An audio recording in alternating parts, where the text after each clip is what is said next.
Ассалаумағалейкум оқырмандар, каналыма қош келдіңіздер.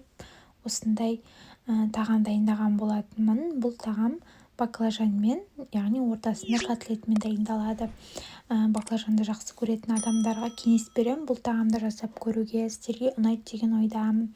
Каналыма тіркеліп, лайк басып, қоңыраушаны басуды ұмытпаңыздар.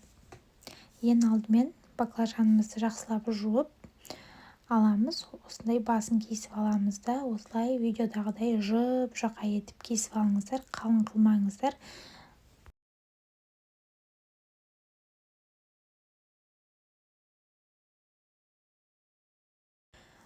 Одан кейін противімізге осылай салып аламыз.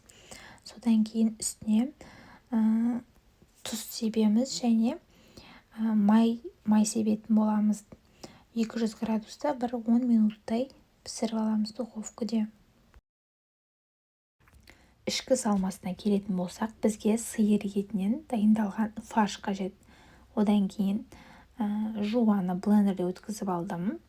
Нан мен сүтті қосып бірге араластырып, оны да езіп алдым. Дәміне қарай тұз, бұрыш қоссаңыздар, паприка қоссаңыздар болады. Кез келген дәмдеуіштерді қоссаңыздар болады. Одан кейін чеснок қоссаңыздар болады. Мен содан кейін осындай жасыл құрғатылған жуа петрушканы қостым. Жақсылап араластырып аламыз.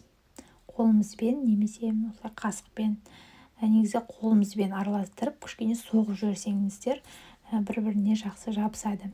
Одан кейін осындай кішкентай котлеттерді дайындап аламыз.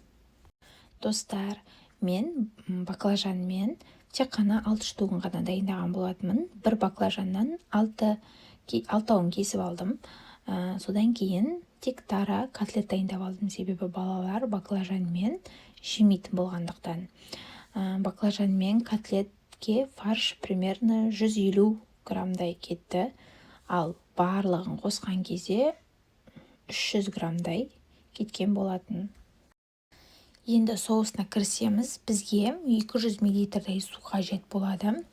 Одан кейін дәміне қарай тұз, сосын зәйтүн майын қостым. Кез келген майды қоса беруге болады. Одан кейін томатная пастаны қосып, жақсылап араластырамыз. Соусымыз дайын болды. Баклажанымыз піскеннен кейін суытып аламыз. Менікі суыған.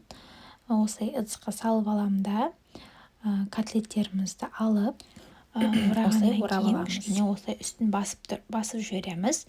Егер сізде қайта ашыла беретін болса, котлетімізді азайтып жасайсыздар.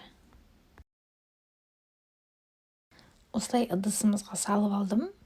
Тек қана 6 штук баклажанмен дайындаған болатынмын. Қалғанын котлет қылып дайындадым. Содан кейін помидорымызды осылай араларына салып шығамыз. Одан кейін соусымызды құямыз. Духовкада 200 градуста 25-30 минуттай пісіріп аламыз. Тағамымыз дайын болды. Мен 30 минуттай духовкада ұстадым. Егер баклажандарымыз кішкене қалың болса, ұзақ ұстауға тура келеді, себебі піспей қалуы мүмкін. Егер жұқа кессеңіздер, тезірек піседі. Кез келген гарнирмен ұсынсаңыздар болады. Мен осылай күрішпен кукурузды қосып ұсынған болатынмын. Сіздерге ұнайды деген ойдамын. Каналыма тіркеліп, лайк басып, комментарий жазуды ұмытпаңыздар. Сіздермен бірге болған Азерке Мейрамқызы. Ассалаумағалейкум.